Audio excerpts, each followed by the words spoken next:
सभी छात्रों का स्वागत। हमारे अति 2 कक्षा 7वीं का अध्याय 4 मुगल साम्राज्य भाग 2 के बारे में हम विस्तृत जानकारी लेंगे। जैसा ये चित्र आपको जो दिखाई दे रहा है, ये दिल्ली का लाल किला है। दिल्ली के ऐतिहासिक किलेबंद पुराने दिल्ली के इलाके में स्थित बलुआ पत्थर से निर्मित 5वें मुगल शासक शाहजहां ने अपनी राजधानी के रूप में इसे चुना। दीवारों का रंग लाल होने के कारण इसका नाम लाल किला रखा है। इस ऐतिहासिक किले को 2007 में यूनेस्को द्वारा विश्व धरोहर स्थल इसे घोषित किया है। यमुना के किनारे पर स्थित है। लाल किला सलीमगढ़ के पूर्वी छोर पर स्थित है और इसकी दीवार लगभग 2.5 किलोमीटर लंबी है, जो नदी के किनारे से इसकी ऊंची 60 फीट है और शहर की तरफ 110 फीट है। लाल किला 82 मीटर की वर्गाकार ग्रिड का प्रयोग कर इसे बनाया गया है और उसका कुल क्षेत्रफल लाल किले का 254.67 एकड़ क्षेत्र में यह फैला हुआ है। अब यह वास्तुकला के अंदर नक्कर खाना, जैसा नक्कर खाना, उसमें संगीतज्ञों के लिए यह महल बनवाया गया था। दीवानी आम, नहर बहेश्त, जनाना खास महल, दीवानी खास, मोती मस्जिद, हयात बख्श बाग। अब यह मोती मस्जिद जो है 1659 में औरंगजेब ने बनाई थी अपनी, ये मतलब उनकी निजी मस्जिद थी, वह नमाज पढ़ते थे। आगरा का लाल किला उन्होंने बनवाया, वही उनकी राजधानी थी। बाद में उन्होंने अपनी राजधानी बनाई और जो 1638 में अपनी राजधानी दिल्ली यानी शाहजहानाबाद को उन्होंने बनाया। और ये किला बनाने के लगभग उनको 10 साल लगे और 1648 में इस किले के अंदर वो रहने आए। और आज भी आप लोग देखते हैं कि इस दिल्ली के लाल किले के प्राचीर से भारत के जो प्रधानमंत्री है 15 अगस्त के दिन राष्ट्र को संबोधित यही से करते हैं। तो यह चित्र आपने हमेशा देखा है। तो यह लाल किला इस तरह शाहजहां ने बनाया। अब याद देखिए, ये मुगल एम्पायर या मुगल शासकों ने अपने साम्राज्य का विस्तार किस तरह किया उसके बारे में आप थोड़ा जानिए। अब यहाँ पर 1530 इसलिए दिया कि बाबर की मृत्यु होती है 1530 में और 1730 इसलिए जो औरंगजेब बादशाह का मृत्यु अहमदनगर में आलमगिरी में होता है 1707 में। तो 1530 से लेकर 1707 के जो कालावधि है मुगल रियासत का, जो सबसे कई सारे प्रांत उन्होंने राज्य अपने अधीन कर लिए थे। अब यहाँ पर आप देख सकते हैं कि जो बैंगनी कलर है एक्सटेंट ऑफ मुगल इन 1530। अब ये पूरा भाग आप देखिए, यहाँ पर उन्होंने अपना कब्जा कर लिया था। अब उसके हर एक युद्ध के बारे में हम आगे देखने वाले हैं। अब यहाँ कांगड़ा है, कश्मीर है, कुमायूं, अयोध्या, बिहार का जो भाग है, अजमेर, अंबर, ये पूरा क्षेत्र उन्होंने अपने कब्जे में लिया था बाबर ने। जैसा इब्राहिम खान लोदी को उन्होंने पानीपत के युद्ध में ईस्वी सन 1526 में हराया और उसके बाद यह प्रदेश अपने कब्जे में उन्होंने लिया था। आगे आप देखिएगा, इसमें extension of Mughal empire to 1605 मतलब 1605 तक उन्होंने कैसा साम्राज्य का विस्तार किया। अब यह 1605 इसलिए क्योंकि अकबर का पीरियड 1605 तक का है। अब उसमें आप देखिए, ये पूरा जो आप एरिया आप देखेंगे, गुजरात हो गया, ये बंगाल, पूरा क्षेत्र उन्होंने अपने कब्जे में तब तक वो ले चुके थे। अब उसके बाद expansion of Mughal empire to 1707 यानी औरंगजेब बादशाह। अब यह मराठा है, यह कुतुबुद्दीन मतलब क्या बोलते हैं, दक्कन का भाग है। ये पूरा क्षेत्र उन्होंने अपने कब्जे में लिया था। तो इस तरह मुगल एक्सटेंशन जो है बाबर के समय अफगान किंगडम, ये ग्रीन कलर का भाग जो आपको दिखाई दे रहा है, वो तक उन्होंने अपने कब्जे में लिया था। तो धीरे धीरे करके वह कैसा भारत की मतलब सत्ता उनके हाथ में आई, उसके एक एक राजा ने कौन कौन सा क्षेत्र काबिज किया, कौन सा युद्ध उन्होंने जीता, तो उसके बारे में हम थोड़ी जानकारी उसमें लेंगे। अभी आप देखिए, यह मुगल सम्राट बाबर के बारे में है। जैसा कि मुगल सम्राट बालिका, जैसा कि वो तालिका में दिया गया है, उनके अभियान और घटनाओं के बारे में। जैसा कि जहरुद्दीन मोहम्मद बाबर का जन्म फरगाना घाटी में होता है, और उसके बाद जो अंदीजान शहर है आज के उज़्बेकिस्तान का, वहाँ पर 14 फरवरी 1483 और 26 दिसंबर 1530 में उनका मृत्यु होता है। और भारत में उनका कार्यकाल होता है 1526 से 1530। उन्होंने 4 साल शासन किया, लेकिन उन्होंने जो आगरा का क्षेत्र और बाकी जो क्षेत्र था पूरा अपना कब्जे में उन्होंने ले लिया था। उन्होंने कई सारी लड़ाई भी की, जैसा कि तैमूरलंग और चंगेज़ खान के वह वंशज थे। और जैसा कि 1504 में काबुल और 1507 में उन्होंने कंधार को जीता, और बाद में शाहों का शाह की उपाधि उन्होंने ग्रहण कर ली थी। 1519 से 1526 तक भारत पर उन्होंने 5 बार आक्रमण किए। अब उसमें 1526 में पानीपत के मैदान में जो आखिरी दिल्ली के सुल्तान थे, लोधी वंश के, बहलोल खान लोधी, सिकंदर लोधी, इमरान खान लोधी, तो इमरान खान लोधी को उन्होंने और उनके समर्थकों ने हरा दिया, क्योंकि बाबर ने इस युद्ध में पहली बार जो तोपों का इस्तेमाल किया था, और इसलिए उनकी हार हो गई। और इसके बाद जैसा कि 1527 में जो खानवा में राणा संगा के साथ राजपूत राजा और उनके समर्थकों को उन्होंने हराया। अब जैसा कि पहले इसमें उन्होंने इब्राहिम खान लोधी और उसके अफगान जो समर्थक थे उनको हराया। उसके बाद खानवा की लड़ाई में उन्होंने राणा संगा को हराया, और चंदेरी के जो 1528 में युद्ध हुआ उसमें भी उन्होंने राजपूतों को हराया। तो इस तरह अपनी मृत्यु से पहले दिल्ली और आगरा पर उन्होंने कब्जा कर लिया था, उस पर नियंत्रण उन्होंने स्थापित कर लिया था, और 1530 में उनकी इस तरह मृत्यु होती है। अभी आप दूसरा हुमायूं के बारे में आप देखेंगे। हुमायूं का कार्यकाल जो है काफ़ी रोचक भरी उनकी भी कहानियां हैं। जैसा कि उनका ये बाबर का बेटा है। 6 मार्च 1508 में इनका जन्म और 22 फरवरी 1526 में इनकी मृत्यु होती है। बाबर की मृत्यु के पश्चात हुमायूं ने 1530 में भारत की गद्दी उन्होंने संभाली। उनका सौतेला भाई कामरान मिर्ज़ा ने काबुल और लाहौर पर अपना शासन किया। बाबर ने दोनों भाइयों को राज्यों का बंटवारा कर दिया, ताकि आगे चलकर हुमायूं और मिर्ज़ा कामरान के बीच में किसी प्रकार का युद्ध ना हो। लेकिन आगे चलकर हुमायूं के वो प्रतिद्वंदी कामरान बने। हुमायूं का शासन अफ़गानिस्तान, पाकिस्तान और उत्तर भारत के हिस्सों पर था, और 1530, 40 और 1555 से 56 तक उन्होंने शासन किया।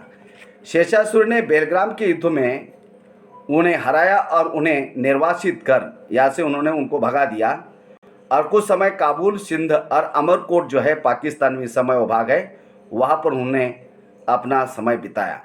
अंत में ईरान के शासक सफाविद शाह के पास उन्होंने शरण ली। उसके बाद बारे में हम आगे भी देखेंगे। और हुमायूं के जीवन का नाम जो है हुमायूं नामा, जो उनका जीवन चरित्र लिखा है, हुमायूं नामा उनकी बहन गुलबदन बेगम ने लिखा है, और उसमें उन्होंने कहा है कि वो काफ़ी विनम्र स्वभाव के थे। तो इस तरह इनकी जानकारी हमको कुछ मिलती है रोचक तरीके से। यहाँ पर हुमायूं ने अपने पिता की वसीयत के अनुसार जायदाद का बंटवारा किया। जैसा कि प्रत्येक भाई को एक प्रांत उन्होंने दे दिया। उसका भाई मिर्ज़ा कामरान की महत्वाकांक्षा के कारण हुमायूं अपने अफगान प्रतिद्वंदियों के सामने फीका पड़ गया, और शेर खान ने हुमायूं को 2 बार हराया। जैसा कि 1539 में चौसा और 1540 में उत्तर प्रदेश में कन्नौज आता है, वहाँ पर उनको हराया। इन पराजयों ने उसे ईरान की ओर उनको भागने के लिए बाध्य किया। हालांकि आगे चलकर ईरान के जो सफाविद शाह थी उन्होंने उनको मदद भी की, उन्होंने शरण भी ली। लेकिन उसने 1555 में दिल्ली पर पुनः कब्जा कर लिया, और अगले साल उनका एक इमारत की दुर्घटना में उनके दुखद मृत्यु हुई। और इस तरह ये हुमायूं के बारे में हमको इतिहास जानने को मिलता है। अभी आप देखेंगे आगे जो है तो ये हुमायूं के बारे में आप ये उनका चित्र देखिए। ये उनका हुमायूं का मकबरा भी काफ़ी प्रसिद्ध है। ये आप टॉम को देखिए, ये उसके संगमरमर से बना हुआ है। ये ऐतिहासिक वास्तुशिल्प आपको वहाँ पर दिल्ली में आपको मिलेगा, कभी आपको जाने का वहाँ मौका मिलता है तो। अभी आप आगे देखिए, ये अकबर। अभी अकबर का फोटो देखिए, इनको काफ़ी सहिष्णुतावादी सेकुलर इनको माना जाता है। हुमायूं का बेटा है ये, और इनका जन्म 15 अक्टूबर 1542 में इनका जन्म होता है। अब ये सिंध के राजपूत के जो किला है, अमरकोट का किला, वहाँ पर अकबर का जन्म होता है। उस समय हुमायूं को देश से बाहर निकाल दिया था, क्योंकि उनको यहाँ से निर्वासित होना पड़ा था। अकबर के पिता हुमायूं एक दुर्घटना में मृत्यु इनकी जब हुई 14 फरवरी 1556 को, तो राज्य सिंहासन संभालने की जिम्मेदारी अकबर को मिली, और अकबर की उम्र उस समय केवल 13 साल की थी। उस समय अकबर के पिता के मंत्री बैराम खां, ये उनके अभिभावक के रूप में उन्होंने काम किया, और वे उनके सक्षम मार्गदर्शक के अधीन थे। अब ये उसी समय इनको जो है 1556 में हेमू के साथ उनको लड़ाई भी करनी पड़ी। सिंहासन संभालने के बाद शेरशाह सूरी ने बेटे सिकंदर शाह सूरी को भी उन्होंने हरा दिया। 1556 में जो अकबर और हेमू इनके बीच में पानीपत की दूसरी लड़ाई होती है। 1526 में इब्राहिम खान लोदी और बाबर के बीच में होती है, उसमें बाबर की जीत होती है, और उसी जीत के कारण दिल्ली सल्तनत की स्थापना, मतलब दिल्ली सल्तनत का अस्त होता है, और एक मुगल रियासत या मुगल सल्तनत की स्थापना भारत में बाबर करते हैं। तो इसलिए पानीपत के युद्ध का काफ़ी महत्व है, और इसमें हेमू को हराया जाता है। वो एक में उस समय हिंदू राजा थे, हेमचंद्र। अकबर कई हिंदू राजाओं में वैवाहिक उन्होंने संबंध स्थापित किए थे, क्योंकि उनको लगा कि इस तरह के बार बार युद्ध करने से और दुश्मन अधिकतर रखने से कोई फायदा नहीं, उसमें जो है स्थिरता शासन में नहीं आ सकती। इसलिए उन्होंने हिंदू राज्यों के साथ अपने वैवाहिक संबंध स्थापित किए। अकबर ने सभी धर्मों को सम्मान किया, सभी को इबादत खाने में बुलाते थे। उन्होंने दीन ए इलाही धर्म की स्थापना की, और धर्मनिरपेक्ष दृष्टिकोण स्थापित करने का उन्होंने प्रयास किया। और फतेहपुर सिकरी में, जो उनकी राजधानी थी आगरा के 30 किलोमीटर दूर है, 27 अक्टूबर 1605 में अकबर की मृत्यु होती है। तो इस तरह ये अकबर को बड़े महान सम्राट या नेता उनको माना जाता है। उनके भी कुछ युद्धों के बारे में हम देखेंगे, जैसा कि उनका 1556 उनके पिता की मृत्यु के बाद इनकी उम्र केवल 13 साल की थी, और अल्पायु में उनके हाथ में, मतलब छोटी उम्र में उनके हाथ में सत्ता है। लेकिन बैराम खां उनके अभिभावक थे, जो कि उन्होंने काफ़ी उनको अच्छा मार्गदर्शन भी किया। तो इसमें 13 वर्ष की अल्पायु में अकबर ये सम्राट बने हैं, और उनके शासनकाल को 3 अवधि में विभाजित किया जाता है, क्योंकि जितनी अकबर ने सत्ता की इतनी किसी और शासक ने नहीं की है। बहुत लंबा पीरियड इनका रहा है। 1556 और 1570 के मध्य अकबर अपने संरक्षक बैरम खान और अपने घरेलू कर्मचारियों से वह स्वतंत्र हो गए। अब वो थोड़े से बड़े हो गए। उसने सूरी, और जैसा शेरशाह सूरी का बेटा है सिकंदरपुरी सूरी, और अन्य अफगानों निकटवर्ती राज्यों मालवा और गोंडवाना तथा अपने सौतेले भाई मिर्जा हकीम और उज्बेकों के विद्रोह को दबाने के लिए सैन्य अभियान उसने चलाए। यह उनका जो है पहला भाग रहा। 1568 में सिसोदिया की राजधानी चित्तौड़, जो राजस्थान के अंदर आता है, और 1569 में रणथंभौर पर उन्हें कब्जा कर लिया। अब देखिए, ये जो है काफ़ी बड़े पराक्रम थे। उसके बाद मिर्जा हकीम और बाकी अन्य अफगानी और दूसरा शेरशाह सूरी, इनको ख़त्म करना भी ज़रूरी था, क्योंकि शेरशाह सूरी ने उनके पिता को उनको हराया था, और इसलिए उनको निर्वासित होना पड़ा था। फारस की खाड़ी की तरफ चले गए थे, अमरकंटक की तरफ, पाकिस्तान की जो है वहाँ पर। बाद में ईरान के शाह जो है सफाविद शाह, उन्होंने उनको मदद भी की थी। 1570 और 1585 में मध्य गुजरात के विरुद्ध सैनिक अभियान शुरू किए, और इन अभियानों के पश्चात उसने पूर्व में बिहार, बंगाल और उड़ीसा पर भी अभियान चलाए। मतलब उन्होंने धीरे धीरे करके अपने साम्राज्य का विस्तार उन्होंने कैसा किया। भले नींव बाबर ने रखी और उसके बाद जो है 2 बार उनको यहाँ से निर्वासित उनके पिता हुमायूं को करना पड़ा। और उसके बाद जब उनके हाथ में सत्ता आ गई तो 1556 से 70 अपने जो अकबर अपने संरक्षक और घरेलू कर्मचारी से वो स्वतंत्र हो गए, अपने स्वतंत्र निर्णय लेने लगे। अब उसके बाद 1579 से 80 में मिर्ज़ा हकीम के पक्ष में हुए विद्रोह ने और उन्हें जटिल कर दिया। अब जो तीसरा भाग आता है उनके जीवन का, 1585 से 1605 अकबर के साम्राज्य का विस्तार ज़्यादा हुआ है और उसमें उत्तर पश्चिम में अभियान चलाए। सफाविद को हराकर कांधार पर उन्होंने कब्जा कर लिया और कश्मीर को भी जोड़ दिया। मिर्ज़ा हकीम की मृत्यु के पश्चात काबुल को भी उसने अपने राज्य में दोबारा मिला लिया। दक्कन में अभियानों की शुरुआत हुई और बरार, खानदेश और अहमदनगर के कुछ हिस्सों को अपने साम्राज्य के अंदर उन्होंने मिला लिया। तो इस तरह उन्होंने अपने साम्राज्य का 1605 तक काफ़ी साम्राज्य का वो विस्तार कर चुके थे। वहाँ काबुल, कंदहार, इधर अहमदनगर, इसके अलावा खानदेश और बरार का क्षेत्र, बंगाल का क्षेत्र, कई सारा प्रदेश उनके कब्जे में अकबर के आ चुका था। अब यहाँ पर आप देखेंगे ये जहांगीर के बारे में। अब ये जहांगीर का जो कार्यकाल है मुगल सल्तनत का जो शासक रहे 1605 से 1627, मतलब लगभग 22 साल उन्होंने भी शासन किया है। अब ये जहांगीर का जो जन्म 31 अगस्त 1569 में होता है फतेहपुर सिकरी में, जहाँ शेख सलीम चिश्ती की जो कुटिया है वहीं पर उनका जन्म हुआ। मृत्यु उनका 28 अक्टूबर 1627 में जो कश्मीर में राजौरी नाम की जगह है वहाँ पर उनका मृत्यु हुआ। जहांगीर, ये जो अकबर के बेटे हैं जहांगीर की माता का नाम है मरियम उज़्मानी।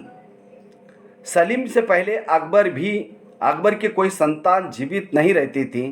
अकबर को काफ़ी मिन्नतें के बाद सलीम यानी जहांगीर का जन्म हुआ और इसके बाद जहांगीर एकलौता होने के कारण रंगीन मिजाज का था और उसने करीब 20 शादियां की थी और नूरजहाँ उनकी सबसे अधिक पसंद थी। उनकी कहानियाँ भी कुछ आप लोगों ने सुनी होगी।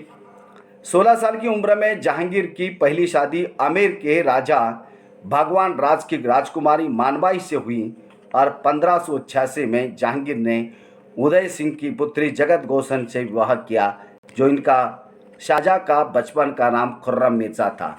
तो इस तरह ये उनके जीवन की कुछ आपको केंद्र बिंदु आपको बताए। जैसा आप देखिए यहाँ पर आप देखेंगे जहांगीर 1605 से लेकर 1627 जहांगीर ने अकबर के सैन्य अभियानों को आगे बढ़ाया।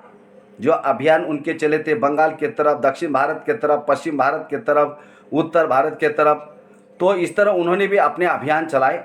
मेवाड़ के सिसोदिया शासक अमर सिंह ने मुगलों की सेवा स्वीकार कर ली थी, क्योंकि वैवाहिक तब तक कई लोग जो है वैवाहिक संबंध अकबर के समय भी अपने संबंध स्थापित किए थे। इसके बाद सिखों, अहमों और अहमदनगर के खिलाफ उन्होंने अभियान चलाए, लेकिन जहांगीर के अभियान सफल नहीं हो पाए। जहांगीर के शासन के अंतिम वर्षों में राजकुमार खुर्रम, जो बाद में सम्राट शाहजहाँ, उन्होंने विद्रोह किया।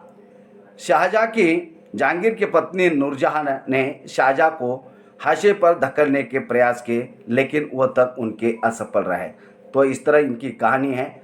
अभी ये जो है शाहजहाँ के बारे में आप लोग जानते ही है कि उन्होंने आगरा का लाल किला, दिल्ली का लाल किला बनाया और उनका वास्तुशिल्पों के बारे में, या शाहजहानाबाद जो शहर है उसका दिल्ली के पास उन्होंने उसका निर्माण किया और इनका भी कार्यकाल बहुत लंबा रहा है। देखिए 1627 से लेकर 1658 काफ़ी ये लंबा इनका शाहजहाँ का कार्यकाल रहा है। 5वें मुगल शहंशाह या शासक शाहजहाँ का नाम आता है। अपनी न्यायप्रियता और वैभव विलास के कारण ये काफ़ी लोगों में लोकप्रिय थे। शाहजहाँ अपनी बेगम मुमताज़ बेगम के लिए विश्व की सबसे खूबसूरत इमारत ताजमहल इन्होंने बनाई है, वह आगरा में है। कभी आपको वहाँ जाकर जाने का मौका मिलता तो आप ज़रूर जाकर देखिए। जन्म इनका 19 जनवरी 1627 में हुआ और मृत्यु उनका 31 जुलाई 1658 में। इनका जो बचपन का नाम है खुर्रम, जो इनकी समाधि आज भी आप देखेंगे तो आपको ताजमहल में मिलती है। अब इनके जीवन के कुछ रोचक तत्वों को हम देखते हैं, तथ्यों को। दक्कन में शाहजहाँ के अभियान जारी रहे। जैसा अकबर के अभियान थे, उसी तरह जहांगीर के अभियान चले और इसी तरह शाहजहां ने भी अपने अभियान चालू रखे। अफगान अभिजात जहान लोदी ने विद्रोह किया, उसे उन्होंने पराजित किया। अहमदनगर के विरोध अभियान हुआ जिसमें बुंदेलों की हार हुई और ओरछा पर उन्होंने कब्जा कर लिया। उत्तर पश्चिम बल्ख पर कब्जा करने के लिए उन्हें उज्बेकों के विरुद्ध अभियान हुआ जो असफल रहा। जो उज्बेकिस्तान जो है पहला रशिया का हिस्सा हुआ करता था, तो उसमें अभी वो अलग उज्बेकिस्तान देश है। परिणाम स्वरूप कांधार सफाविदों के हाथ चला गया। कंधार आता है अफगानिस्तान के अंदर। 1632 में अंततः अहमदनगर को मुगलों के राज्य में मिला लिया गया और बीजापुर की सेनाओं ने सुलह के लिए निवेदन किया कि कोई बीच का रास्ता निकाल ले। 1657-58 में शाहजहां के पुत्रों के बीच में उत्तराधिकार को लेकर झगड़ा हुआ। जैसा कि उसमें भी जो क्या पद्धति, एक उत्तराधिकार क्या और एक सहजाज पद्धत है, उसके वीडियो हम 3 नंबर में हम उसकी चर्चा करेंगे। उसमें औरंगजेब की विजय हुई और दारा शिकोह समेत उसके 3 भाइयों को मौत के घाट उतार दिया। शाहजहां को उसके शेष जिंदगी के लिए उनको आगरा में उनको कैद होना पड़ा, तो भी एक बड़ी यह कहानी है उनकी भी। उसके बाद औरंगजेब का नाम आप लोगों ने कई सुना है, जैसा कि फतवा ये आलमगीरी शरीयत कानून उन्होंने पहली बार गैर मुसलमानों के ऊपर उन्होंने जो टैक्स लगाया था, जिजिया नाम का भी टैक्स लगाया था, तो ऐसे वो पहले या मुस्लिम या मुग़ल शासक वो रहे हैं। अब ये औरंगजेब का इनका बहुत लंबा पीरियड है, 1658 से लेकर 1707, मतलब अकबर के बाद इन्हीं का नाम आता है। इनका जन्म है 3 नवंबर 1618 और इनका मृत्यु होता है 3 मार्च 1707 में अहमदनगर के आलमगिरी में। अब उनकी जो कब्र है आपको दौलताबाद के पहा खुलदाबाद में मिलती है। कभी आपको जाने का देखने का मौका मिलता है तो आप जाकर देख सकते हैं। अब यहाँ पर आलमगीर के नाम से इनको जाना जाता है। आलमगीर का मतलब है विश्व विजेता। भारत पर शासन करने वाले छठे ये मुगल शासक है, बड़े ताकतवर थे।